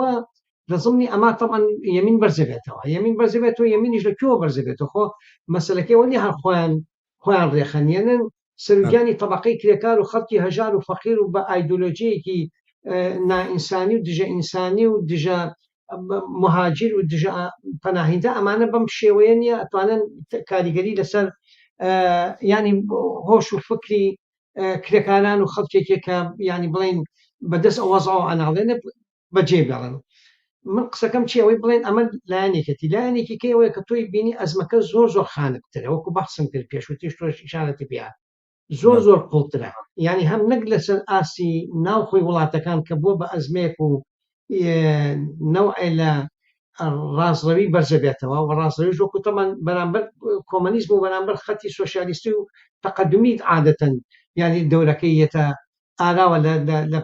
ناو سیستمی نیۆلیبرال و لە سیستمی يعني ڕەسمالیەتی غەربیە پێشووتری شەروەها بووە ئەمە يعني ئەم دەورە ئەگەڕێ اینجا لەم لاشەوە سیرەکەی عینەشت لەسەر ئاسی عالمیش موضوعی ئەمەی صراعاتی بین الصین و بینی ئەمریکا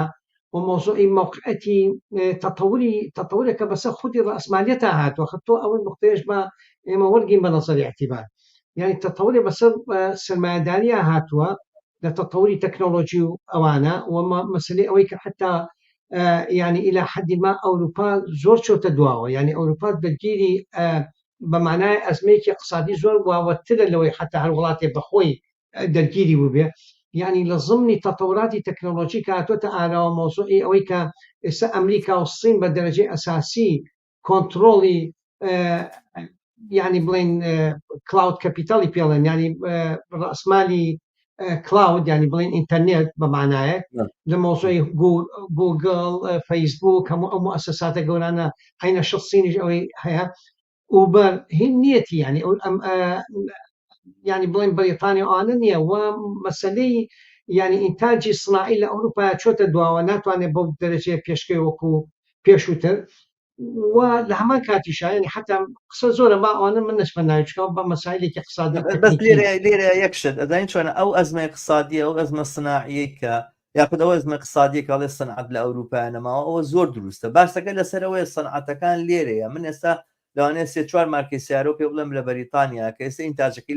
لە چین ئەکرێ بۆ لە چین ئەکرێ لەبەرەوەی کارگەری چینی کەمتر وەرەگرێ کارگەری بەریتانی بۆ کەمتر وەرەگرێ کارگەری بەریتانی لەبەرەوەی سەرکوت ئەکرێ دەی بۆ ئەوەی کارگەکانی چین بگەڕێتەوە ترامپ بتوانێت بیان هێنێتەوە بۆ ئەمریکا ئەوێ کارگەری ئەمریکا سەرکوتکە ئەبێ کارگەری ئەمریکا بێ ڕێکخراوکە، ئەبێ کارگەری ئەمریکا زۆرتر و زیاتر هەژارکە و هەمان شتیش بۆ بەریتانیا ڕاستە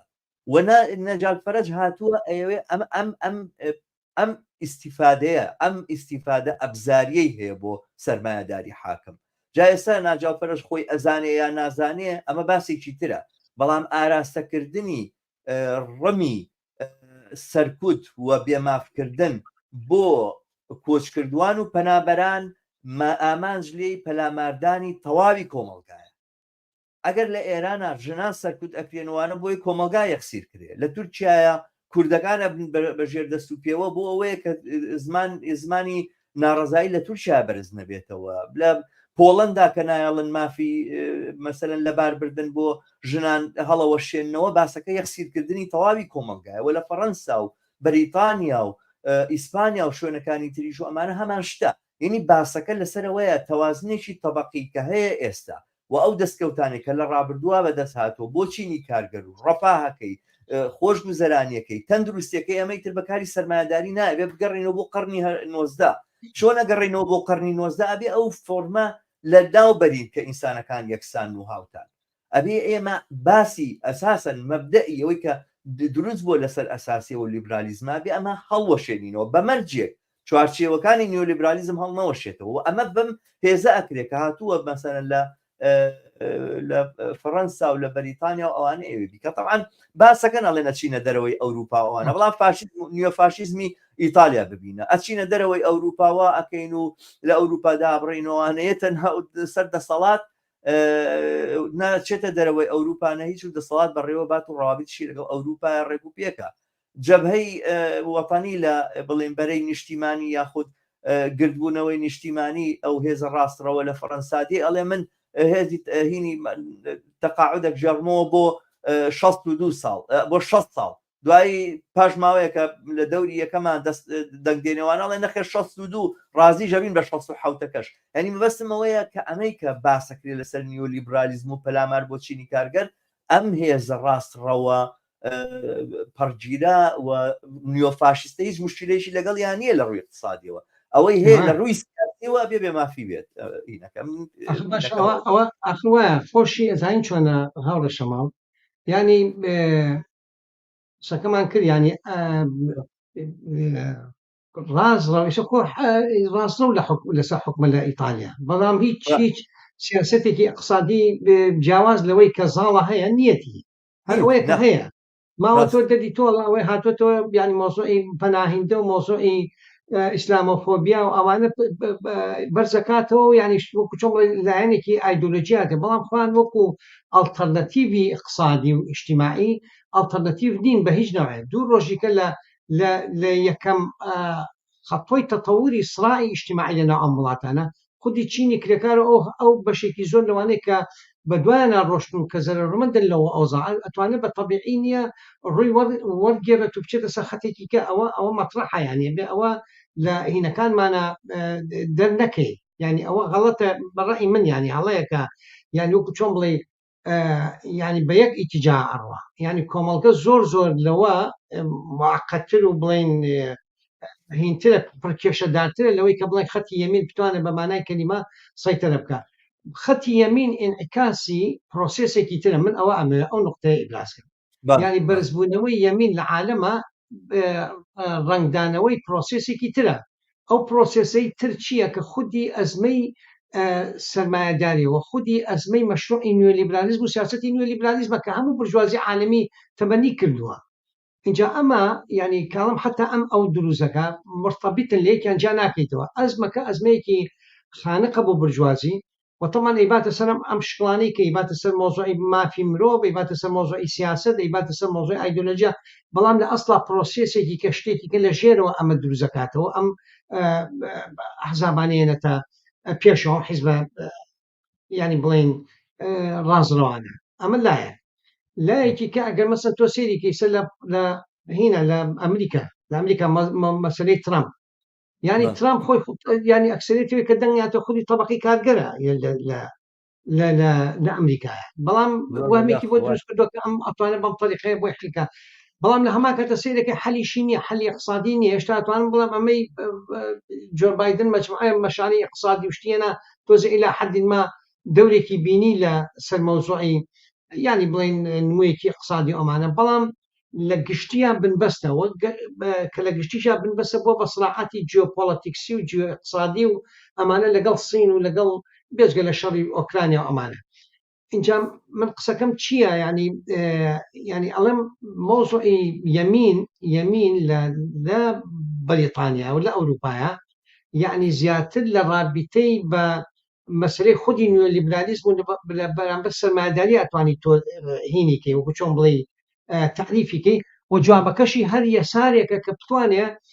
ینی باەوەی لە مستەوای سیاست تا تەحلیلیکەین نەچینە خوارەوە بۆ اقتصاد مەبەستەوەیە يعني علمنا أبين لا خوي أما أبين لا أسا اقتصادا لا مشكلة هذا أساسي اقتصادا أما يدرس كدوا وأم شبا أم يمينة نتيجة خدي سياسة نيوليبرالي خدي سرمایه‌داری أمره سرمایه‌داری بمعنى نيوليبرالي وأم خطاني كدان لو دستني دولة لهم يعني وقلت شغل هم مشتركة إلى آخره بحياة اجتماعية وبه أما يدرس كدوا موضوع التقشبكة وقلت شغل قلت كوي كينو لو نقطة جا أما تو أما حدك يمين هاد لشوني خواتي بتو سياسة بينك أما حكا بويتو بتواني يعني أو وكتشون بلي أو خلقاني كجو أجرن ليمين يعني بتوصل أم خطة اقتصادي تو كتو ترحيك يعني ألترناتيفي اقتصادي فيها نبيها بس سياسة ناتواني مشكلة كحلكة أو يعني تصل موضوعي پناهنده الله پناهنده إما 6 مليون ناجر خلا جواق ساقا الله لازم لما يشن 6 مليون هاتوها لخلقي لاجئ وأم 6 مليون طبعا أما وان ليكا كتونة تواني خدماتي هدنا وان ليكا أودنا بي وان ليكا أودنا بي همو موضوعك بشكلكي زور ديماغوجي يعني سطحي كوي كات اللي هو كيشكا هر أوبيل كيشكا هر أوياك ويتم مسائلك أساسي تري اقتصادي ناو كومالغاكا مسائلك أساسي تري ويكا أصلا هر خلق دنگي نما وطبقي كالقر دنگي نما ولا سياستا اتحادەکانی چۆتە دوا هیچ مەجالێکی نیە ئەمانە هەمووی ئەماتە ئەو لاوەقسەیەکی لەسەری نییە دەری تۆ حڕێتوینەکەی لێ سەرداوەتەوە ئازادیەکەی لێ سەرداوەتەوە ئەمە ئەکا بە نقطەی هەر ئاساسی جا ئەمە ینی هینەکە هەر ئەوەیە دەرەقەت هاتنی ڕوبەڕووبوونەوە بەرامبەر یەمین ینی ڕوبەڕووبوونەوەی بەرامبەر خودی سیستمەکە ئەگەر تۆ نتوانی ئەڵتەرنەتیڤێکی سیاسی و اقتصادی و اجتماعی و فکری واضح نبي بەرامبەر سیستمەکە ئەکید ناتوانانی لەلاوە بتوانانی دەرەقەتی هین بی دەرەقەتی یەمین بی یەمین بیچکە ئەو منافستە ئەو ئێوە لە ناو چینی کرێکار و ناو خەڵکێکە معاناتی لەسەرم ئەوزاعە ئەوی حسەی خۆی لێ بچنێتەوە تۆ وەکو یەسارێک وەکو سۆشیالیستە چۆن ئەم معادلەیە حەلەکەی لەم لاوە حەل نابێت لەو لاوە حەل بێت بەڵام تەمان ئەبێت تۆ جەبهەیەکی زۆر گەورە دروستکەی بەرامبەر ئەم نێڵی يعني وەکو چۆن لەبار لە مەقسەمۆنی لە ئەوە کەمکەمەوەکە لەباری سیاسی فکری لە مۆزوعی تێکشاندنی ئەم منهەج و مەڵتقەیان و دەورێکی گەورە بینی لەسەر کە پاشە کشەی پێ بکە حتا مقاومە نێڵی بازە شوێنێکی لێ بگرێ حتا لە مۆزوع انتخابات ئەگەر بتوانانی سەیتەرە بکەی لێی بسەنیتەوە ئەمانە هەمووی بەشێکن لەم ئالەتی سڕاعەت چینایەتەکە ئەگەر چە بتوانێت بیکە چە مەقسەم سۆشیالیست باشە و ئەمەشی کە بەشێک لەم چەپانەیەکن ئەمانە بەو معنایە ئەگە حرەکەیەکی سۆشیالیستی ئەچێتەوە ینی وەکو چۆن بڵێ ئاوی ئەم ئاشەی بڵێن تەغیرە شۆڕژگێڕانە و ئەڵتەرنەتیڤە سۆشیالیستیە من ئەوە قسەکەمە بە هەرحاڵ منیش قسەکانم ئاوا کۆ بکەمەوە مۆیجا من وا ئەزانم کە باسی ڕوبەڕووبوونەوەی ئەمڕۆ کۆمونیستەکان و سۆشیالیستەکانی تر چەپەکان دەبێت بە زۆر شتووانە من باس لە کۆمونیستەکان و سۆشیالیستەکانەکەم لە ئەوروپا و لە دنیاە منیش وەکو تۆ هاوڕای تۆ مۆزلێک ئێمە بەرەو ڕووین ئەوەیە کە ئەم سیستەمە چی لێ دێ بەرەوچوی ئەچێ نەک ئەوەی کە ڕاوتە ڕاستڕەوەکان دەرکەوتونیاننا ئەوانە نەتائج و ئیفرازاتی واقعەتێکی دیاریکراون کە هەن بەڵام ارتیباتێکی زۆر مستەقیمیان بە تەحولاتێکی اقتصادیەوەی کە ڕوویداوە ینی زۆر جار وا ئەبینی کە ڕێ بگرین لە ڕازڕەوەکان کە دەسەڵات بگرن و ئەم فاشیزمە کۆتایی پێبینین و ئەمەجیان چی احتیفاز بە دۆخی ئێستاوە بکەین باسەکە لەوەیە لەم چوارچێوەیە لەم ساحەیە کە ساحەی سیاسی ئێستەی ئەوروپایە تەنها ڕازڕەوەکان کە قسە لەسەر گۆڕینی سیستەمەکە ئەوانن گۆڕینێکی ئەساسی لە سیستەم و لە دەستوری هەموو وڵاتەکانیان ئەوێت لە دەستوری هەموو وڵاتەکانی ئەوروپاتایەتی هاوسایی ئینسانەکان هاوتایی ئینسانەکان لە ڕووی ماف و لە ڕووی فرسەت و ئەوانەوە بۆیان فەرەهەم بێ ئەوانەوان لەگەڵەوە ناکۆ کرد ئەوە نییە مەسەلەن مهاجریان نەوێ هەمویان ئەزانن کە ئەوروپایە کە خەریکە ساڵ بە ساڵ زۆرتر تەمەندار زۆرترە بێت و ئەبێ بڵێ قاڕەیەکی پیر پێویستی بە دەستی کاری مهاجر هەیە ئەوانیانە دەستی کاری مهاجر بێنن بۆ ئەم وڵاتە پەنابەر بێنن بۆ ئەم وڵاتە کۆچکردو بێنن بۆ ئەم وڵاتە بەڵام وەک کۆیلە وەک چۆن لە ئیمارات و لە سعودیە و لە قەتەر و لەو جێگایانە وەک چۆن لە ناو خودی چاینەیە لە ناو خودی چینە پارێزگایەک لەگەڵ کارگەرانی پارێزگایەکی ترا چۆن معاملەکەن ینی دەسەڵات و دەوڵەت لەگەڵ کارگەرانی پارێزگایەکی ترا چکە لەوێ هیجرەی داخلیان هەیە لەوێ ئیقامە محلیە ینی لە هەر شوێنێکی چاینەیە طبعا سەیرە ئەگەر ئینسان بڕوا ورد بێتەوە لەوەی کە چی لە چینا ڕوئەیە زۆر سەری سوڕەمێنێ کە هەر خەڵکە لە منتیقەیەکە دانیشتووە ئیقامەی ئەو شوێنەی هەیە کە ئەچێ بۆ شارێکی تر ئیقامەی نییە ناتوانێت مناڵەکانی بنێرێ بۆ مەکتەب ناتوانێت خۆی ئیسیفادە لە خەستەخانە بکە ئەوانە وەکو کۆیلە لەوێ کارەکەکێتە بەردەسی سەرمایه‌دارەکان چیرەکەن لێەکەن لە ناو چاینەیە ئەوروپا ئەوێ دەستی کاری کۆچکردو بێنێ بۆ ئەوروپا بەڵام بەو شێوەیە نەکبێ بۆ ئێرە مافی هەبێت و سۆشیال وەرگری و بچێ بخوێنێ و بچێ پێ بگات و بڕوا مناڵی بنێرێتە مەکتەب و یەکسان بێوەکو هەموو ئینەشتر ینی باسەکە زۆرتر بەم ئاراستەیە بە ئاراستەی هەڵوەشانەوەی ئەم سیستەمەیە بە ئاراستەیەکی ڕازەوە بە ئاراستەی دەسەڵاتێکی ئۆلیگارشیە من ناڵێم ئەم پرۆسەیە چێتە پێشەوە مناڵێم ئەمە ئەو ئەلتەرناتیڤەیە کە ڕاست هەیەی و چەپیش لە بەرامبەر ئەم سیستەمەیە ئەبێ ئەلتەرناتیڤێکی هەبێ تەواوی سیستەمەکە بەرێتە ژێر پرسیار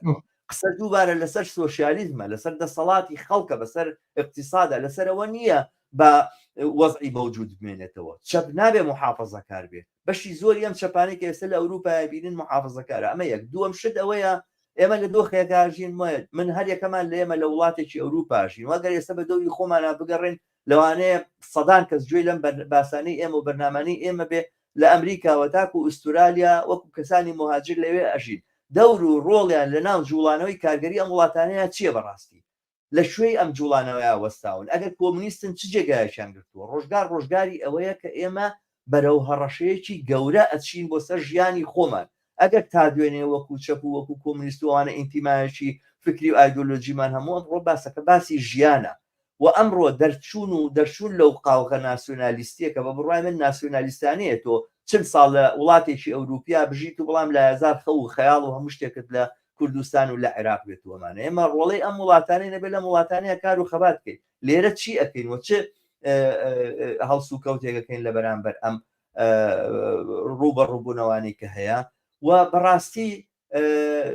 ڕوتی ئەمەشی کەیبینین لە ئەوروپایە جمون جۆڵەکەیە ئەمە نیشانەی زیندوێتی چینێکی کارگەری نەبەزیوە کە ئەوێ ئاڵوگۆڕێکی جدی دروستکات و ئاڵوگۆڕێکی جدی پێکبێنێ بەڵام وەسایلەکان و ئەمرازەکانی ئەو ئاڵوگۆڕانە چینەمانە پرسیاری کراون کە پێویستەکە فکری لێ بکەینەوە من سەرنجەکەم ئەوەیە کە ئێمە لە قۆناغێکی مێژووی دیاریکراوە ئەژین وام قۆناغە ممکنە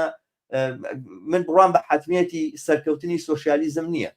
ڕەنگە سەرمایهداری و دەسەڵاتی ئۆلیگارشی و دەسەڵاتێکی تاریک و عبودێتێکی هاوچەرخ ئایندەی گۆی زەوی بێ ڕەنگە تەقینەوەی قومبلەینەوەی وابکە ژیان ئەساسەن لەسەرم کەوکەبە بوونی نەمێنێ من ئیمکانی ئەمانە بینم ینی بڕوان بەوە نییە کە حتمما تاریخ بەرەو سۆشیالیزم و بەرەو کۆمونیزم و بەرەو ڕزگار بوومانە بە بەرحاڵ من لێرە ڕاوەستم و تەواوێکم قسەکانی خۆم هەموو کرد ئەکریان باسە لە شوێنی تر و لە کاتی تریشە درێژەی هەبێ فەرموو باشە دەست خۆش بێ ینی ئەوەی کە ینی تەپاسیلی زۆر ئەوەی کە تۆ بەحسە کرد لەسەر مۆزۆی دەوری پەناهێندا و ئەوزاوانە بەس من ئەو نقطە ئەساسی کە تۆ باسەکەی کە بڵین دنیا بەرەو لە وەسعێکی زۆر ناهەموار و پڕکێشە و خەتەرە ینی منش لەگەڵ تامیانی ئیسە پێڵەن ینی ئاهدی وەکو چۆن بڵێ ئەهدی ئەزەماتی مڕەکەب ینی مەجموعە ئەزماتە هەر یەک ئەزمە نییە ئەزمە اقتصادیە ئیجتیماعیە ئیکۆلۆجیە ینی هینە بڵێن هین بڵێن ینی مۆزوعی بیئە لە بواری لە بیئە ینی مەناخ و بیئە و ئەمانە هەمووی ینی کێشەی گەورەی بەشەریەتن ینی بەڕاستی ینی و مۆزوعی ئەم سڵاعاتە ئەمپریالیستانە و تەتاوری و مۆزوعی جیۆپۆلیتیکس و هەمووی ینی دلیلە بۆەوەی کە مجتمعی بەشەری بە ئاهدێکی زۆر خەتەرناکە تێپەڕە. من کێشەم ینی قسەیەکم لێ لەسەر ئەوە و مۆزوعی بەرزبوونەوەی ڕازڕەوەکانیش لە ئەوروپا و حتا تهدیدی ژیانی نۆرمەڵی خەڵکی پەناهیندە و ئەمانە هەمووی احتیمالات و مەطرحن ینی من ئەوانە هیچی قسەم لەسەری نییە بەسەوەی کە ئەمێنێتەوە ینی ئێمە ئێستا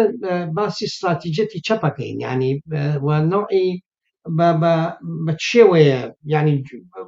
وەڵامی ئەم ئەهداییتەوە ئایا ینی ئەوەی کە چەپ تا ئێستا تەبەنی کرد و هەتاوەی کە تۆ لەو کتێبە ینی نیشانتدا یانی ئەمان زیاتر ئەوەی کە وەکو استراتیجە تەبەنیان کردووە پۆپۆلیستێکی چەپە ینی چەپێکی پۆپۆلیست چەپێک کە بتوانێ ینی شعب کۆکاتەوە بەرامبەر یەمین لە بەرامبەر یەمینە ینی ئەم ینی پۆپۆلیزمی یەمین نەبێ ڕاز نەبێ پۆپۆلیزمی چەپ بێ جا ئایا ئەم استراتیجەتێکی واقعیە ئایا ئەمە ئەتوانێت ڕێگە حەل بێت ینی بۆ دروستکردنی ینی بۆ ئاڵوگۆڕی بۆ دروستکردنی ئاڵوگۆڕی و حتا بربەست دانان لە بەرامبەر ڕازڕەوی و نیۆفاشیزمە ینی باسەکان لەسەر ئەمەیە ینی ئەگەر تۆ ینی بێ ینی پێشەوەی باسی ئالتەرنەتیڤی واقعی بکەین کە چیە بەرامبەر مۆزوعە بەڵام ئەبێ باسی نقطە لاوازەکان و نقطە زۆفەکانی ئەم نوع استراتیجەتە باسکەین ینی مەسەلەن ئەم وەکو بیدایەتش کە باسم کرد ئەو لەو کتێبەشە کە باسی کردووە ینی زیاتر ئێوە چەپێک دروستکە بەرامبەر ئیلیت بەرامبەر ئیلیتی سەرمایەداری نەک چەپێک دروستکە کە چەپێکی ئیجتیماعی طبقایەتی و لە هەمان کاتە جەماوەری ینی مەخسەم ئەوە بە هیچ معنای طبقایەتی جەماوەری نەبوون نییە طبقایەتی مانای دەستشتن لە کۆمەڵگە و لە کولی مەشاکلێک و مەسائلێکە ناو کۆمەلگا مەطرحە بێ بۆ مانایان نییە بەس ئەم چەپە و ئەم ئەمانەی کە تەنسیرەکەن بەم ئیتیجایە کە ئەیانەوێ ینی جەبهەیەکی چەپ دروست کاتەمان ئەم جەبهە چەپە ئەوەی ئەوە سیاسی بێ و سیاسەکەشی لە ئاستی انتخابات و پەرلەمان و ئەمانە بێ ئەمەش بەڕێ خۆی ئەمەش قەیناکە کێشەیەک نییە لەوەی کە لە ئاستی انتخابات و پەرلەمانە لە ئەوروپا سڕاعا دەکا بەڵام ئەوەی کە تۆ هاتووە ئەمەدا ئەنێ لەسەر ئەساسی نەفیکردنەوەی ئەڵتەرنەتیڤی ئیقتصادی سۆشیالیستی بەرامبەر سیستم خۆی کێشەکە لێرایە کێشەکە لەوێ اینجا ئەمە خۆی بە طبیعەتی حاڵ یعنی یەکەم شت جارێ مەجال دروستەکە کە ڕاست بەرز بێتەوە بتوانێت ئەو جێگەیە بگرێت کە تۆ بەجێت هێشتووە ئەو جێگەی کە بگرێ بە نوعێکی دیماغۆچی و بە نوعێکی کە و کە بە خەڵەتاندن و بە نوعێکیکە تەبعاً جێگەکە بێتەوە ئەمە لایەنێکی کەشی یعنی بەحث ینی مەسائل و قەزایەکان زۆر لەوە قوڵتر و جدیتر و خەتەرناکترن کە تۆ بەم نوع استراتیجەتە بتوانانی جوابی بیتەوە ئەم استراتیجەتە بێ ترکەی بە ئیتیجایەکی کە بڕوە بەڵام ئەمە خەتی چەپێکەکە ینی باشترینیان نمونەیان ئەمەی فەڕەنسایە ئەوە تۆ حیزبی عومان شتێکی کەیە حیزبی عومان ئەسڵەن لەگەڵ ئەوە شاوەکو حیزب کرێکاریە وەکو حیزب یانی ئەکسەرەتی ئینەکانی کرێکارە بەڵام قیادەکەی و خەتی ئەساسی قیادەی ئەو حیزبە برجوازیە و خەتی تۆنی بلێرە و یەمینی بڵین بە معنای ناو حرەکەی کرێکاری ئەم حیزبە ئەوە یان حیزبێکی ئیسلاحیش نییە حتا بە معنای ئیسلاحی کۆن توانێت باسی ئیسلاحاتی جدی تحقیقە ئەینجا لە بینی ئەمانەیە لە بینی هەموو ئەم ینی کێشانە باسی ئەسڵی ئەوەیە کە تۆ ئایا تۆ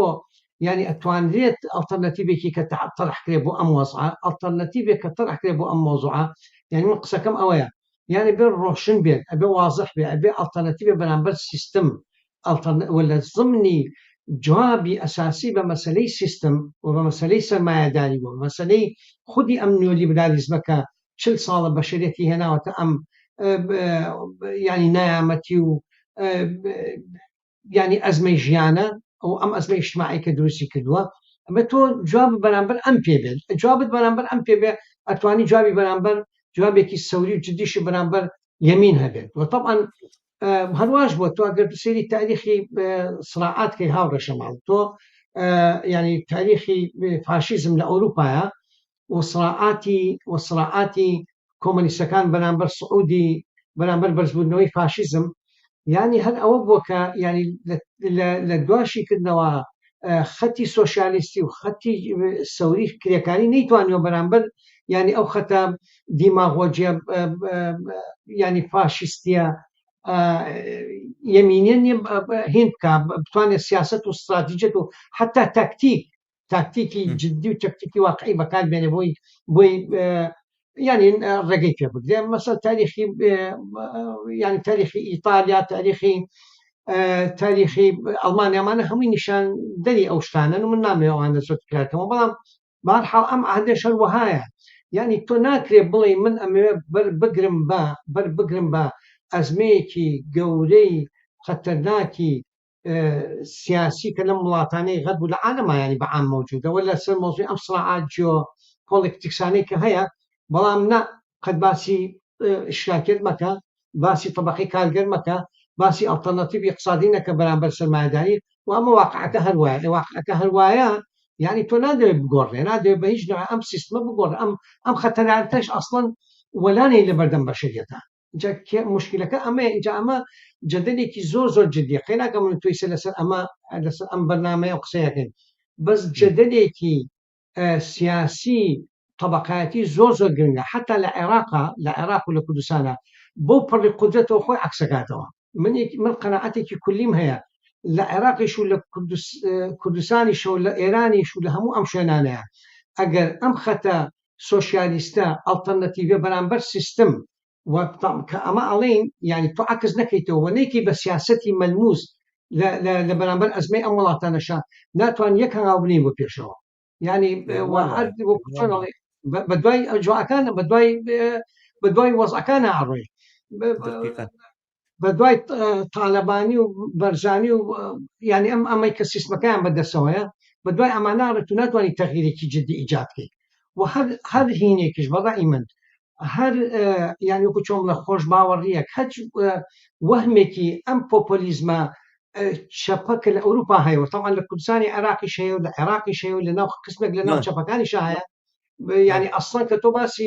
باسی نوێلیبرالیزمەکەی وەکە ئەنەهۆ